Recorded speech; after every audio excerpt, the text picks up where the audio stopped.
was one of the great experiences of my life. And at that point, I was hooked. I went to New Orleans, I went to Chicago, I went to Detroit, I went to Cleveland, I went to Baltimore. So I would like to just tell you a couple of short stories, and we'll draw maybe a couple of lessons from them. Two women each sold a business to Berkshire Hathaway, to me actually, for many, many, many millions of dollars. Both of them started with $2,500. By a coincidence, it was the exact same amount. It was everything they had in the world. And one of them was a woman who landed in Seattle in 1917, couldn't speak a word of English, had a tag around her neck. The tag said, Fort Dodge, Iowa. The Red Cross got her to Fort Dodge, where she was reunited with her husband who had come to the country a couple of years earlier. And she lived in Fort Dodge for 2 years. She felt like a dummy. She couldn't pick up the language. She couldn't learn a word. And so she and her husband decided to move to Omaha. So they came to Omaha in 1919, and there she found a small colony of Russian Jews, so she started feeling more at home. And then as her oldest daughter went to school, she would come home, this daughter, Frances, and she would teach her mother the words she'd learned in school that day. And this woman, Rose Blumpkin, spent 20 years saving money, bringing first her siblings over, her mother and father, $50 at a time. She sold used clothing to do it. She had 4 children during this period. And by 1937, after 20 years, she'd saved $2,500. She went to Chicago and she bought what she could of furniture. Her dream had always been to open a furniture store.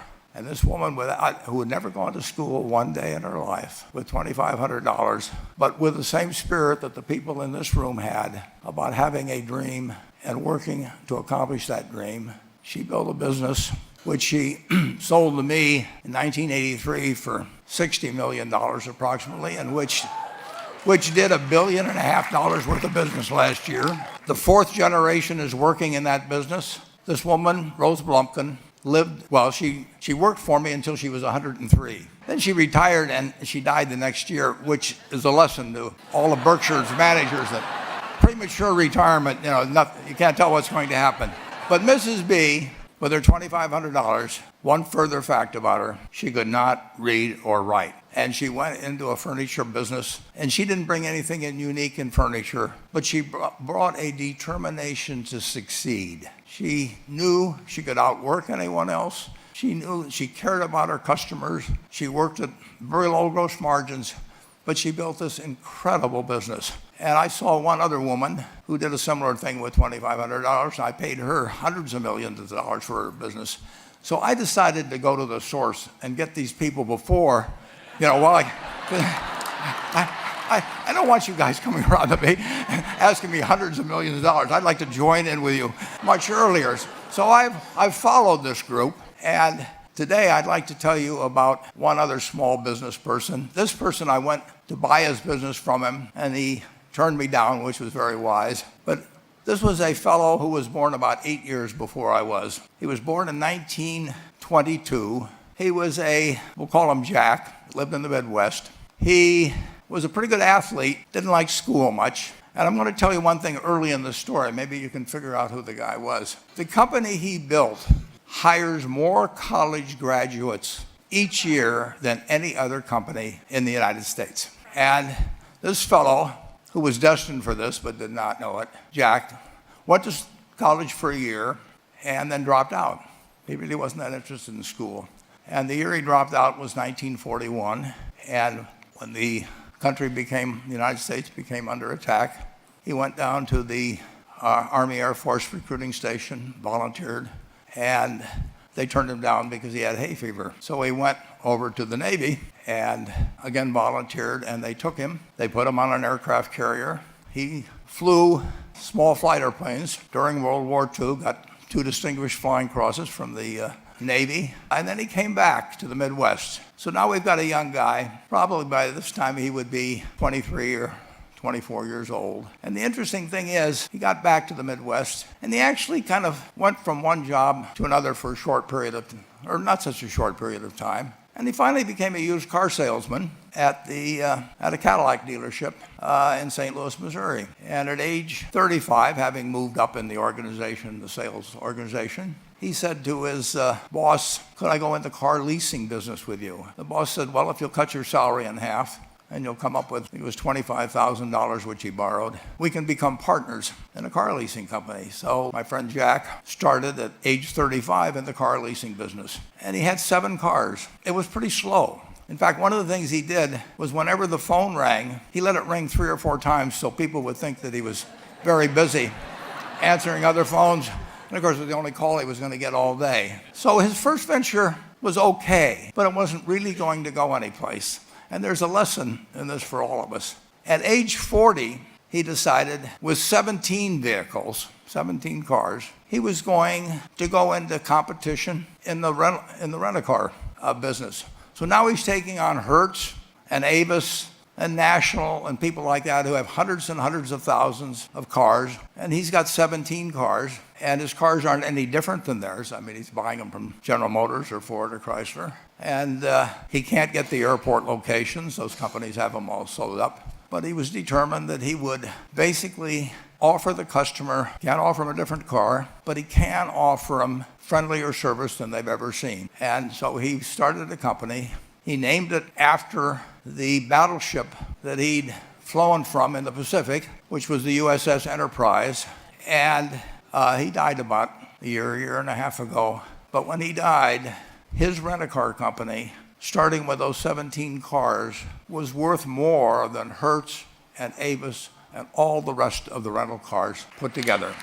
The man's name was Jack Taylor, and his son, Andy Taylor, is a good friend of mine, runs the business now. A grandchild is in the business. They'll probably be a 4th generation along the line. So this man, in the United States, he didn't invent artificial intelligence. He didn't do anything that, just like Mrs. B selling furniture, that any one of us could have entered those businesses. But he lived by the creed, basically, of delighting his customers and working with people and establishing the relationship with them so that they in turn would want to delight the customers. He couldn't go out there and take care of every rental car possibility, but he learned how to project himself and his attitude toward his fellow man and his desire, to make a friend out of every customer. He managed to take very ordinary cars and turn them into this extraordinary business from virtually nothing. And it illustrates several points.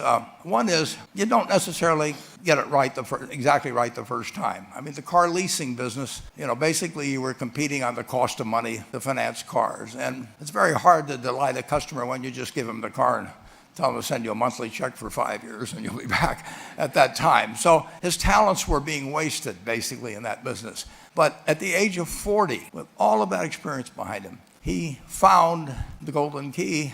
And he took a very ordinary business and turned it into an absolutely extraordinary operation, just like Mrs. B or Rose Blumpkin did with furniture. And he didn't worry about whether the Federal Reserve was going to tighten or ease. He didn't worry about whether the stock market was up or down yesterday. He didn't worry about the things he couldn't change, but he did focus on the one thing he could change, and that was the customer's experience. And I have seen, for the one the one that got away, Enterprise, I went down to Florida and tried to talk him into selling to Berkshire, and he was smart enough not to do it. Probably the value of the company has quadrupled since I made that visit. But he was smart enough to see he would find that business. Henry Ford, as you may know, failed twice before he started the Ford Motor Company in 1903. The test isn't whether you get the greatest business idea in the world the first time out. The test is whether you keep learning as you go along what your strengths are and what you can do for your customers, what you can bring especially to the party. And to do that, you need the education I know you've received through 10,000 small businesses, but you need a genuine desire day in, day out to delight the customer. I've never seen a business, and I've seen a lot of businesses, but I've never seen one that delights the customer that doesn't succeed.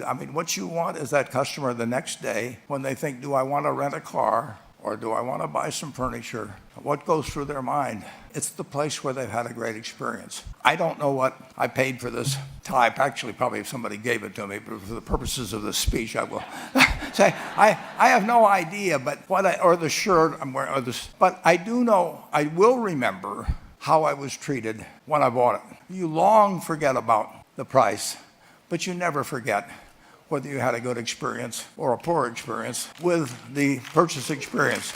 You'll have a hard time finding a person that's had a wonderful experience, a delighted experience in purchasing anything that isn't going to come back. And similarly, if the memory is of rudeness, indifference, whatever it may be, they're never going to come back. As a small business owner and as you grow, you have to not only be able to project that interest in people's well-being in delighting them yourself, but you have to do it through other people. And you won't be able to do it through people who themselves do not feel they're being fairly treated, that their views aren't appropriately considered. So you really do have to learn to multiply yourself through other people. And I advise the young people that come to Omaha, we have a number of classes. The key is to, certainly in terms of your personal life, the most important decision you'll make is the spouse that most of you will likely have. And it's very important to surround yourself with people that are better than you are.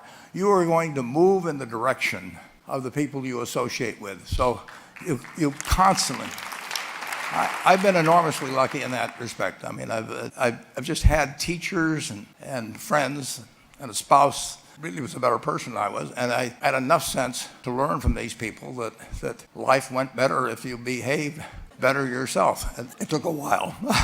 So I advise you to seek out, as your partner in business, your partner in life, whatever it may be, look for the people that actually are examples to you rather than somebody that you think you need to straighten out yourself. And simple rules like that, delighting customers, working through other people, associating with people that will cause you to move in a better path than you might otherwise have, they will take you so far in life that it's hard to believe. I mean, they took Rose Blumpkin without being able to speak a word of English, couldn't read or write, and they took her to what is now a $1.5 billion business. And incidentally, there's been no money put in it since the $2,500. That's been the total capital paid into the Nebraska Furniture Mart. And I think if you looked at Enterprise, I don't know their books the same way, but my guess is that very little equity capital has been added to Enterprise over the years. The business built on itself. So I want to tell you, I admire this group enormously. When I met Dr. Mello's class on September 22nd, 8 years ago, I was thrilled. And I admire people that are doing what you have done. Working hard at your job at the same time, you took on an added, really, lot of hard work to further your skills. 99% graduate. I mean, that's a mind-blowing statistic. I'm looking at 2,200 people here who I admire. I'm cheering for you, and I can tell you the best is yet to come. Thank you.